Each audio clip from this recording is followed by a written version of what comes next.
отпечатки супоридан дар вақти таможни гузаштан ҳатмӣ шид ғайриқонунӣ убур кардани марз бигем уголовный дело кунад.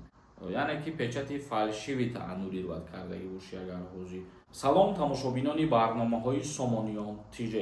як информатсияи нав ба маълумоти шумо мерасонем ки аз 1 декабр шурӯъ шуда ин кор таҳти амал қарор гирифтагиай дар Федератсияи Русия. лайк монед ва бо диққат тамошо кунед. нафарҳое ки мехоҳанд границаи Қазоқистон бурен, одамои боваринок ва даверене ки аз уҳдаи гузарондани граница мебуранд. рақамошон рӯи экран мебуранд, дар WhatsApp-шон муроҷиат кунед. мавзӯи асосии имрӯзаро шурӯъ мекунем. хоб чихеле ки мо гуфта будем, аз 1 декабр дар тамоми аэропортҳои Русия, дар тамоми сарҳадҳое ки вориди Федератсияи Русия мешаванд ба воситаи Қазоқистон, дополнительни проверкаҳо ворид карданд, яъне ки назорат пурзуртар мешавад.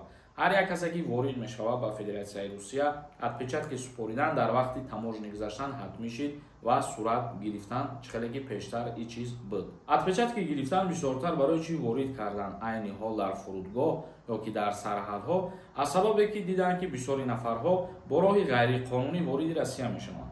роҳи ғайриқонунӣ гуфта чиро дар назар доранд, яъне ки запрет доранд ва ному фамилияро иваз мекунанд, паспорти нав мегиранд, вориди Россия мешаванд. ва дар ҳолате ки шумо ба ин кор даст мезанед, ба Россия сафар мекунед, мисол паспортона ариш кардагед, отпечатки месупоред шумо, вақтҳои пештар ки дар Россия будагӣ ҳастед, шумо ягон ҳуҷҷат гирифтагӣ ҳастед, мисол отпечатки супоридагед, мебурояд дар ба задане ки шумо ҳамон одаме ҳастед ки мисол вақтҳои пеш ба дигар ному фамилия будем ва шуморо запрет кардагӣ ҳастанд. дар ин ҳолат боз мушкилӣ болои сари шумо мебиёяд.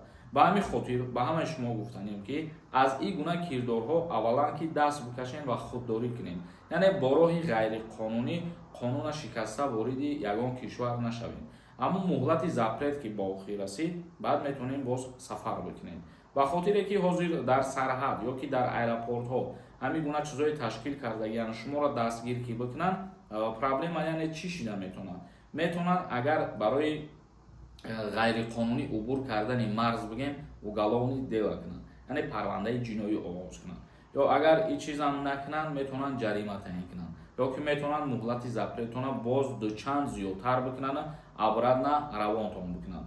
ба ҳамин хотир бародарои азиз ва гироми қадр бо эҳтиёт бошед, мисол қонуну қоидаро дар ҳар куҷое ки ҳастен хуб риоя кунед, ба манфиати худтон мебошад. як информатсияе буд ки аз 1 декабр аллакай таҳти амал қарор гирифтагиай дар тамоми фурудгоҳҳои Россия барои ворид шидани шаҳрвандони хориҷӣ. хоб тамошобинони азиз ва гироми қадр, комментарияҳоро мехонем бо диққат гӯш кунед. ягон нафари шумода студентский билет дар кор боша барои мақсад дистансиони дарсҳо хондан, одаме ки студентский билет тайёр мекунад ба боварира ҳаст ва аз донишгоҳ официальный документ дорад. номерош рӯи экран мебурояд, қатиш суҳбат кунед, оиди документатсия метавонад шуморо ягон кӯмак кунад. ҳакимов ҳоҷӣ нависонда. ассалому алайкум ака, сози хубӣ, саволи ма гражданини РФ ҳастам. ҳамоно времени регистратсия карда Тоҷикистон омада будам. не ки ҳозир сроки регистратсияи ма ба охир расид. ман чӣ кор бояд кунам? срочно равем ё ки зиён надорад? баъдтар рафта продлит кунам мешавад? пешакӣ раҳмат. времени регистратсия доштагӣ бошӣ, яъне гуфтанӣ бошӣ ки барои паспорти ту ягон зарар меёрад ё ин ки не. бо вақте ки рафти мисол Россия продлит мекунӣ ё ки айсари нав бо регистратсия мегирӣ. ягон мушкилӣ намешавад бародар. зиёев нависондай. ассалому алайкум бародар. як савол доштум. ман 17-солаям, 2 майда 18 сола мешавам. дар Россия кор мекунам. Тоҷикистон барам хизмат мебаранд ё баъди 2 май мебаранд? як маълумот медодем. ҳамон вақте ки шумо 18 сола шиден, баъд шуморо ба хизмати ҳарбӣ даъват мекунанд, яъне 17 сола аз хизмат озод ҳастед. як нафари дигар нависондай. ассалому алайкум додарум Сорбон. гапҳои бемаънии дигароро гӯш накун. видеоҳо беҳтаринай. давом те. Тоҷикистон ба пеш. зиндаву сарбаланд бошӣ бародари азиз. мо гапҳои бемафкураву баъзе бадбахтҳоро ҳеҷ вақт гӯшам намекунем ва аҳамиятам наметиҳем. мо ҳамин қадар видеоҳое мекунем, ба ягон кас кор нагирифтем, ба ягон кас зарар наовардем. кӯшиш мекунем ки то охир ҳамин хел бошем ва каме ҳам боша хизмат монда мардум бирасад. тамом бародар. нусратулло нависондай. ассалому алайкум бародар. дар паспортум печати фалшивӣ дорам. аннулировать кардагиам. Метавонам вориди Россия шавам ба ҳамин паспорт. Бо ҷавобша интизорем. Худо нигаҳбони мо у шумо. Яъне ки печати фалшивита аннулировать кардаги боши агар ҳозир ва ту тасдиқ карда бутони ҳамин чиза, бале, ягон мушкилӣ намешавад. Мирзоев нависонда: Ассалому алайкум, ака созен. Аэропорту тенҷае, аблава нестае. Не, даъват кунӣ ба хизмати ҳарбӣ хеле шид ки ба анҷом расида. Яй нақша пурра иҷро шудаги аст бародар. Як нафари дигар нависонда: Салом акаи сорубон.